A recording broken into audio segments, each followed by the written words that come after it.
meio de nós. Proclamação do Evangelho de Jesus Cristo segundo Lucas. Glória a vós, Senhor.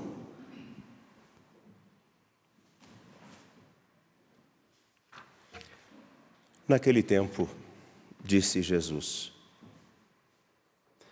se algum de vós tem um empregado que trabalha a terra e cuida dos animais, por acaso vai dizer-lhe, quando ele volta do campo, vem depressa para a mesa? Pelo contrário, não vai dizer ao empregado, prepara-me o jantar, cinge-te e serve-me enquanto eu como e bebo. Depois disso, tu poderás comer e beber? Será que vai agradecer ao empregado porque fez o que lhe havia mandado? Assim também vós. Quando tiverdes feito tudo o que vos mandaram, dizei, somos servos inúteis. Fizemos o que devíamos fazer. Palavra da salvação. Glória a vós, Senhor. Por favor, podem se sentar. Sejam muito bem-vindos. Aqui é o Santuário Basílica Nossa Senhora da Piedade, vocês que aqui estão. Também você que nos acompanha pela TV Horizonte, pela Rádio América e pelo nosso canal no YouTube, o Mãe Piedade. Contamos com o seu like, você que nos acompanha pelo nosso canal no YouTube, o Mãe Piedade. Ele faz grande diferença para todos nós aqui do Santuário.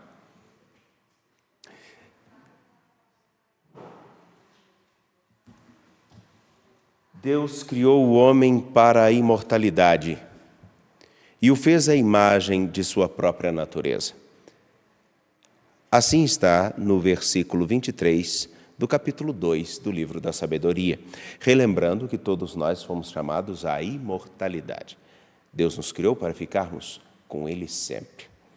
As nossas escolhas enquanto humanidade que foram responsáveis, segundo a tradição bíblica, pelo nosso distanciamento do Senhor, e logo, como Deus é a vida, nos distanciando dele, fomos coletando as faces da morte à nossa história. E quando o livro da Sabedoria vai dizer, a vida do justo está na mão de Deus. Ainda que ele seja tocado pela morte, ele está em Deus. Nenhum mal o atingirá, porque após a morte não existe mais sofrimento. Me lembro que padre Carlos Antônio da Silva, o Carlão, dizia, depois da morte a cura é total.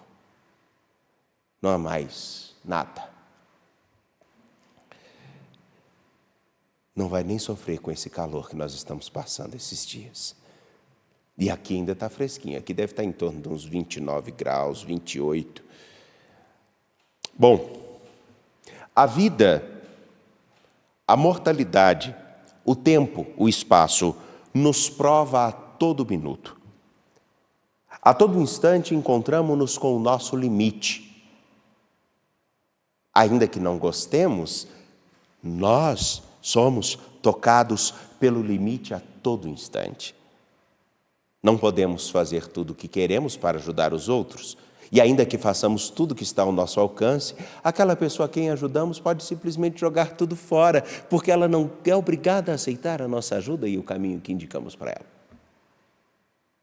Não podemos interferir na escolha dos outros, ainda que nós saibamos que aquela escolha vai ser motivo de sua condenação. Se ela escolheu e quer persistir nesse caminho, o que faremos? A vida nos prova a todo minuto. E é na vida e na história que nós provaremos se somos ou não dignos do grande bem que recebemos, a vida. E que em Deus está chamada a imortalidade. Podemos olhar a morte como uma desgraça. E na tradição bíblica, a morte é sim a pior desgraça que pode acontecer a uma pessoa, porque inclusive em tempos, há determinados momentos na Escritura que quando alguém morre, significa que ela simplesmente virou pó. A expressão virar pó quer dizer, olha, o que adianta a nossa vida? Nós nos tornamos isso. Daqui a pouco nem seremos mais lembrados. Daqui a pouco nós não seremos nem mesmo citados. Por mais importantes que nós tenhamos sido, seremos como o pó da estrada.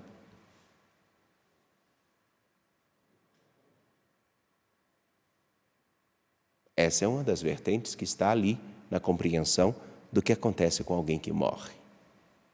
Na tradição bíblica é assim, tem algumas coisas, algumas nuances. Mas aqui o livro da sabedoria vem dizer justamente o contrário, não. Não somos aniquilados por completo. A nossa história não é apagada. Começa-se aqui a cunhar e a dizer: se fomos chamados à imortalidade, o Senhor nos condenaria ou deixaria-nos simplesmente jogados como a poeira, que não faz diferença a nada e nem a ninguém, a não ser para as donas e senhores que têm que cuidar de casa, que lutam contra a poeira dentro que estão em seus móveis, aquela coisinha que vai entrando pelos lugares mais difíceis e a gente luta para deixar a casa limpa, mas a poeira está lá. Enfim, este texto de sabedoria, que é inclusive muito lido nas nossas celebrações de exéquias, vem dizer isso. O justo está na mão de Deus, ainda que seja tocado pela morte. Ainda que ele seja tocado pela morte, ele não foi esquecido. Inclusive tem um canto: a vida do justo está na mão de Deus, nenhum tormento os atingirá. Aos olhos dos insensatos pareceram morrer, mas eles estão em paz. A vida de todos nós, ela é realmente muito pequena. E a vida, ela sempre está em ligação a algo ou alguém. Vive-se para alguém, vive-se com alguém, oferta-se a alguém, recebe-se algo, nome, de alguém, aprende-se com alguém, constrói-se como ser humano com alguém. Tomamos consciência de nós mesmos com alguém.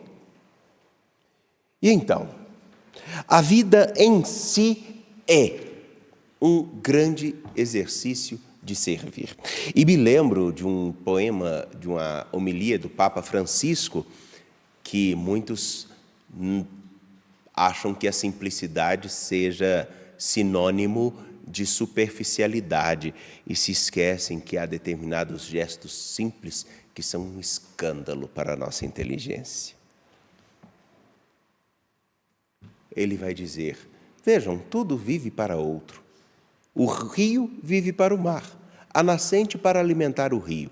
A chuva, ao cair na terra, alimenta a terra, dá fecundidade à terra, vai para o subsolo, se torna uma nascente, que se torna um rio, que se torna um mar, que evaporado volta novamente a se tornar água, e ali então formam-se as chuvas.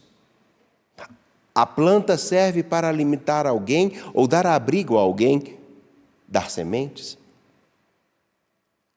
dar-nos o oxigênio. Nós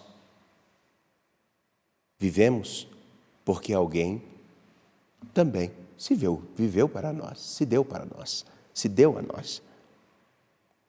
Nenhum de nós aqui, nenhum, se não tivesse tido alguém que pelo menos cuidou minimamente, estaria aqui. Nenhum. Porque o ser humano é o único animal que nasce incompleto. E, nascendo incompleto, se não for cuidado nos primeiros anos, morre. Nenhum de nós aqui é autossuficiente. Todos nós devemos algo a alguém. Gostando ou não dessa pessoa, devemos.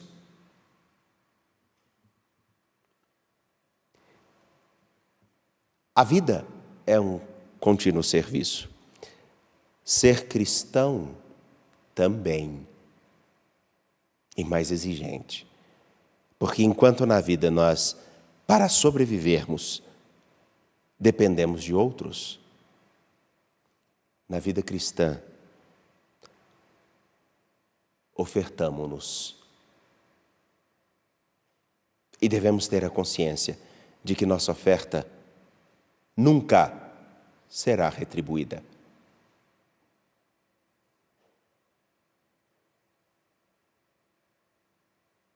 Difícil ouvir isso?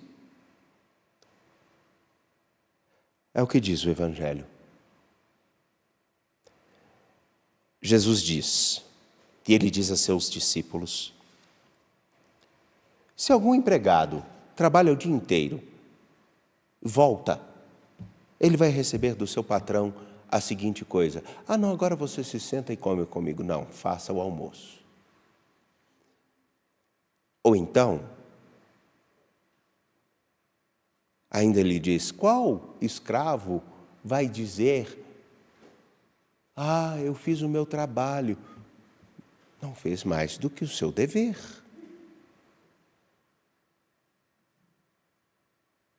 Sim. Nas nossas relações de trabalho, você quer o seu salário? Dê-me o seu serviço. Não é assim?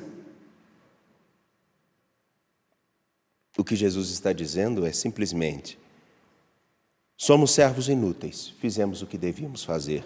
É ter a compreensão de que na grande história da vida, se escolhemos ser discípulos de Jesus, vamos nos ofertar sempre, como Ele se oferta a nós. Ah, como assim, Padre? Simples, qual o preço do ar que você agora respira? Podemos reclamar do calor. E reclamamos, porque somos extremamente insatisfeitos o tempo inteiro. Se chove, reclamamos. Se faz calor, reclamamos. Se está nublado, reclamamos. Se está frio, reclamamos. Nunca estamos satisfeitos com nada. Agradar a gente é difícil.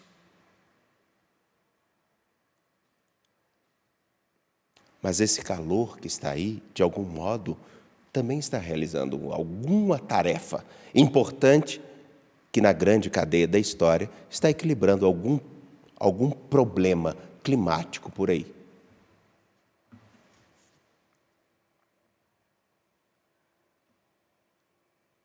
Reclamamos de tudo, mas o ar que você respira, a comida, que por mais que nós tenhamos todo o arcabouço técnico, se faltar algumas coisas, não teremos em nossa mesa. Uma mudança mínima de um átomo dentro do nosso solo, ou uma substância indevida pode inviabilizar toda a nossa cadeia de produção. Passaremos fome. Qual o valor disso? Percebemos agora, na região norte, onde a nossa maior bacia hidrográfica, o rio Amazonas, era caudaloso, começa a faltar água. Qual o preço de cada gota? Nesses dias de calor, como por exemplo no Rio de Janeiro ou outras regiões que começam a faltar água, nós vemos pessoas inquietas. E daí então, nesse momento, deve-se começar a pensar assim, poxa vida, se eu tivesse economizado um pouquinho ontem ou anteontem, será que eu estaria passando falta agora? Mas na verdade nós não pensamos nisso.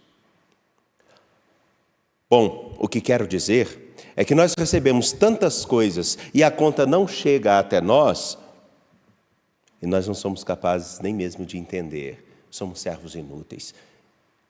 Anunciarmos o Evangelho, sermos bons, oferecermos o melhor que nós temos, não é mérito, é no mínimo obrigação.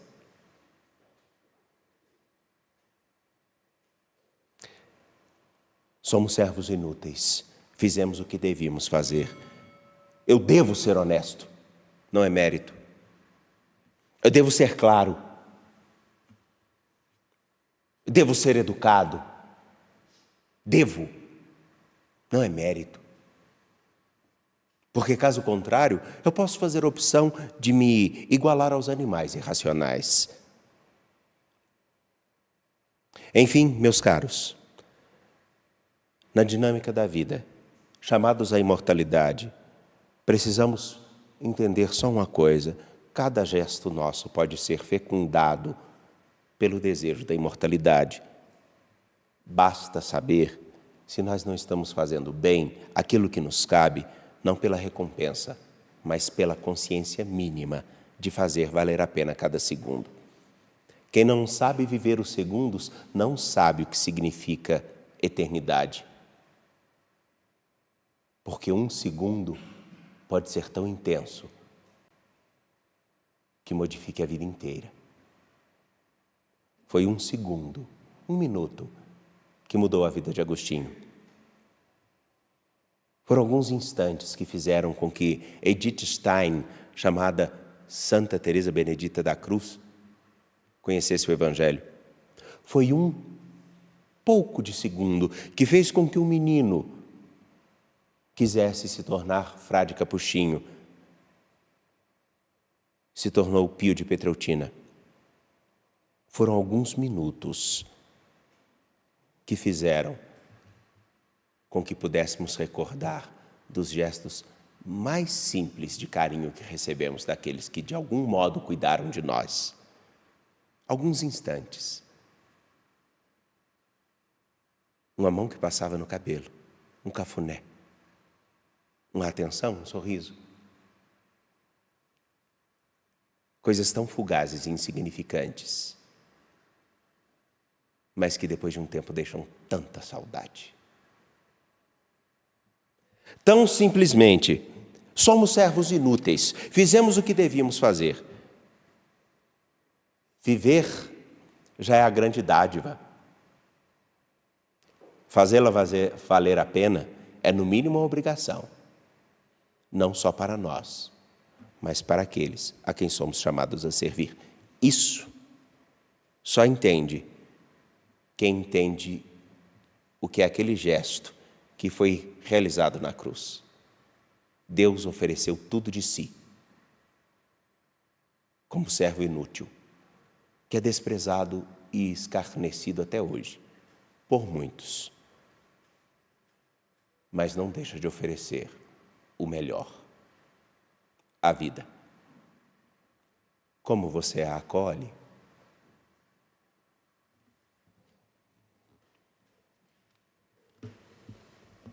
Confiantes de pé, apresentemos ao Senhor nossas preces.